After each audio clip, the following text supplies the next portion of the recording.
inutubang pasaylo. Og lipunon mo unta kami nga di na makasala pag-usap.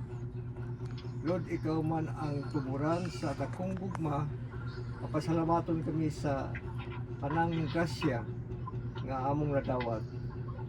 Lord, sa kanunay iampo namo ang imong proteksyon sa matag membro namo sa pamilya og ang kaluwasan sa among kabanan nga si Victoria nga mihalin na sa nining kalibutan na kining tanan among pangamuyo pinaagi ni Jesucristo among Ginoo og manalangin unta kanato ang Dios Amahan, Anak ug Espiritu Santo.